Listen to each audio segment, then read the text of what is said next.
اعوذ باللہ من الشیطان الرجیم بسم اللہ الرحمن الرحیم نحمدہ ونصلی علی رسولہ الکریم۔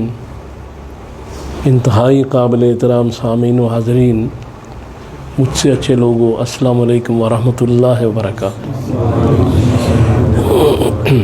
وسوسہ، وہم ایک ایسی چیز ہے کہ ہر انسان کے اندر موجود ہوتی ہے۔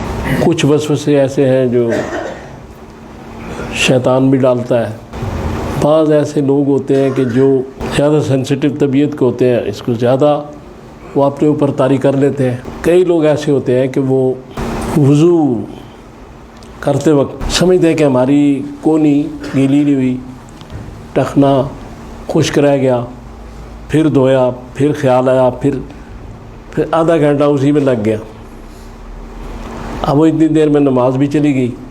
تو یہ وسوسے شیطان کی طرف سے بھی آتے ہیں، اور شیطان کے چیلے چاٹے جو موجود ہیں وہی کام کرتے ہیں۔ ایک حدیث پاک میں ہے کہ شیطان کئی دفعہ اپنا دربار جو ہے وہ سمندر کے اوپر لگاتا ہے، اور اس کے جو جتنے چیلے جمع ہوتے ہیں وہ آ کے اسے اپنی کارروائی بتاتے ہیں کہ آج ہم نے فلاں شخص کو نماز نہیں پڑھنے دی، ایسا اسے چکر دیا، ایسے جال میں پھنسایا، آج روزہ نہیں رکھنے دیا، آج فلاں کو یہ نیک کام نہیں کرنے دیا، تلاوت قرآن نہیں کرنے دی۔ تو وہ ایسی باتیں آ کے اس کو بتاتے ہیں شیطان۔ شیطان بڑا سیریس ہو کے بیٹھا ہوتا ہے، وہ کوئی محسوس نہیں کرتا، لیکن آخر میں ایک چیلا آتا ہے، وہ کہتا ہے کہ آج میں نے ایک ایسا کام کیا ہے کہ آپ حیران ہو جائیں گے۔ کہتا ہے کیا کیا ہے؟ وہ کہتا ہے کہ میں نے میاں اور بیوی کی لڑائی کرا دی ہے۔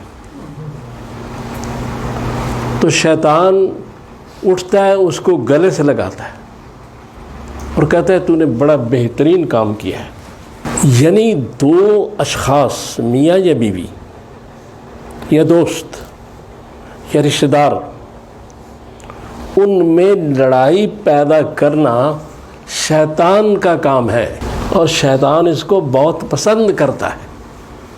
دو مسلمانوں کو آپس میں لڑانا، دو فرقوں کو آپس میں لڑانا، میاں بیوی کو آپس میں لڑا دینا، اور پھر میاں بیوی میں آہستہ آہستہ کدورت اور نفرت پیدا ہوتی جاتی ہے۔ تو یہ کام شیطان کو بہت پسند ہے اور اس سے بڑا خوش ہوتا ہے وہ۔ قرآن نے ان ساری چیزوں کا علاج بتایا۔ رسول نے فرمایا کہ آپ کا عمل بھی یہ تھا کہ تین جو آخری قل ہے، سورہ اخلاص، سورہ فلق اور سورہ ناس، یہ پڑھ کے آپ اپنے ہاتھوں میں دم کرتے تھے، اور پھر سارے جسم پہ سونے سے پہلے ہی پھیر لیتے۔ یہ ساری ان چیزوں کو توڑتی ہے۔ کون سی چیز؟ تلاوت قرآن۔ یہ سب آسیب، جادو ٹونا، وہم، اس کا توڑ ہے تلاوت قرآن، نماز۔ یہ ہے کہ جو بعض لوگ ہوتے ہیں کہ وہ خام خواہ کے وہموں میں مبتلا ہوتے ہیں، جیسے میں نے بھی بتایا کہ ٹخنا جو ہے وہ خشک رہ گیا، کونی خشک رہ گئی، تو ان کا ایک علاج تو یہ ہے کہ وہ فوری طور پہ اس چیز کی مخالفت کرے۔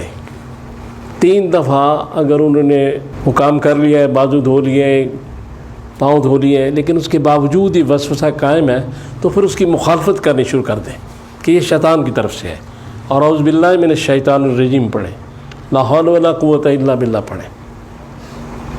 ایک تو اس کا علاج یہ ہے، اور دوسرا علاج یہ ہے کہ وہ جو آخری 3 صورتیں، خصوصاً آخری صورت، کیونکہ اس میں جو بات کی گئی ہے نا، بسم اللہ الرحمن الرحیم، قل اعوذ برب الناس ملک الناس الہ الناس من شر الوسواس الخناس الذی یوسوس فی صدور الناس من الجنۃ والناس۔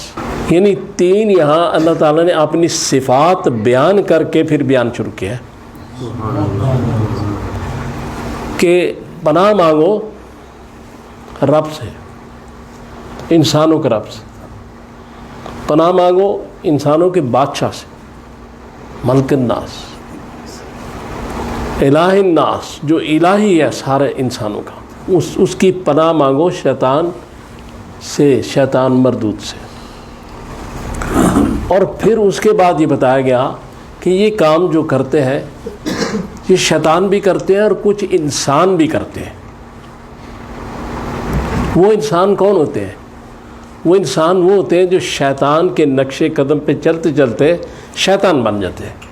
پھر اس قسم کے کام، یعنی کسی کی چگلی کر دی، دو دوستوں کو لڑا دیا، انسان کرتا نہیں ہے کام، ہمارے معاشرے میں یہ چیز ہے۔ تو یہ وہ قرآن یہ بیان کر رہا ہے۔ اب سب سے بنیادی جو چیز یہ ہے کہ اگر ہم اللہ پر مکمل ایمان رکھیں اور بھروسہ بھی اللہ کی ذات پر، یعنی بھروسہ اور توکل جو ہے یہ بڑی زبردست چیز ہے۔ آپ صاحب سامان ہو، آپ کے پاس سامان بھی ہو، پھر بھی توکل اور بھروسہ اللہ پر ہے، اور بے سر و سامان ہو پھر بھی اللہ ہی پر تو، یعنی گاڑی بھی اچھی ہو، ڈرائیور بھی اچھا ہو، کئی دفعہ میں نے مثالیں دی ہیں، پیٹرول بھی ہو، سب کچھ ہو، لیکن منزل پہ اللہ نے پہنچا۔ لہذا اسباب کے ہوتے ہوئے بھی بھروسہ اسی ذات پر، اور اسباب نہیں ہے تو پھر تو ہے ہی اسی ذات پر بھروسہ، ویسے بھی ہونا چاہیے۔ تو ہم اگر ان وسوسوں سے بچنا چاہتے ہیں تو ایک تو یہ سمجھ لیں کہ وسوسہ کو ایسی چیز نہیں کہ جو کسی غلط یا گناہ گار آدمی کے دل میں آتا ہے،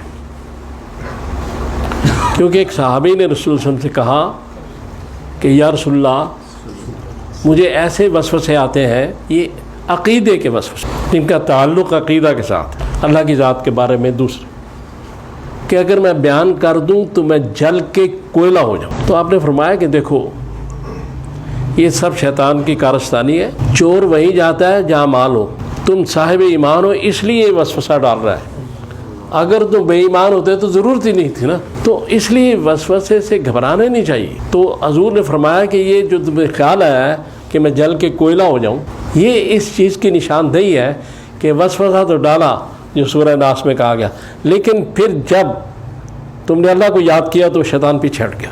لہذا اس لیے یہ جو دنیا میں ہم رہ رہے ہیں، ہمارے ساتھ یہ مسائل پیش آتے ہیں، بے شمار لوگ پھر اس میں ڈپریشن میں چلے جاتے ہیں، وضو ہی گھنٹہ گھنٹہ کرتے رہتے ہیں، نماز ہی چلی جاتی ہے، نماز چھوڑ دیتے ہیں۔ تو اس لیے 2 یا 3 دفعہ وہ کام کریں، اس کے بعد پھر اس کو اللہ پہ چھوڑ دیں، اللہ معاف کرنے والا ہے۔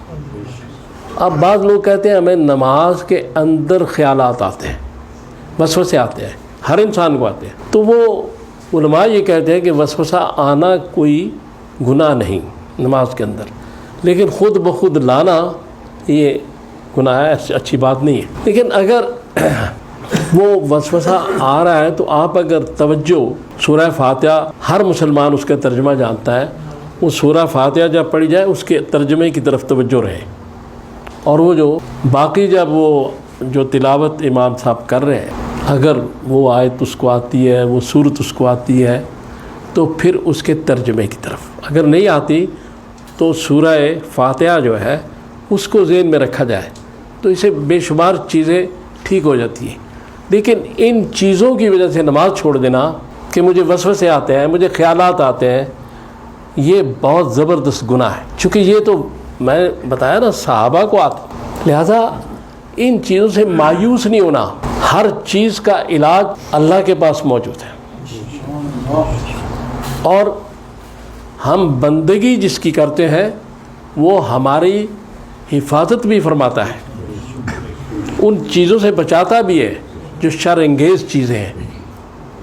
اس لیے توجہ اللہ پر رکھیں اور رسول پر، ان 2 ہستیوں پر فوکس رکھیں تو انشاءاللہ سارے معاملات بہتر ہوتے جائیں گے۔ اللہ کے ساتھ ہونا انسان کا کام ہے، اللہ ہر وقت ہماری اشارت سے قریب ہے، وہ قریب ہے، ہم نے اس کے قریب ہونا ہے، ہم نے اللہ کے ساتھ ہونا ہے۔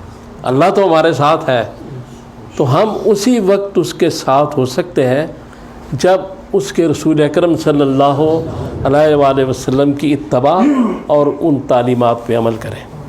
اللہ سے دعا کریں کہ اللہ مجھے اور آپ کو توفیق دے کہ میں نے جو باتیں کی ہیں ہم ان پہ عمل کر سکیں۔ صلی اللہ تعالیٰ علی خیر خلقہ محمد وآلہ وصحبہ اجمعین برحمتک۔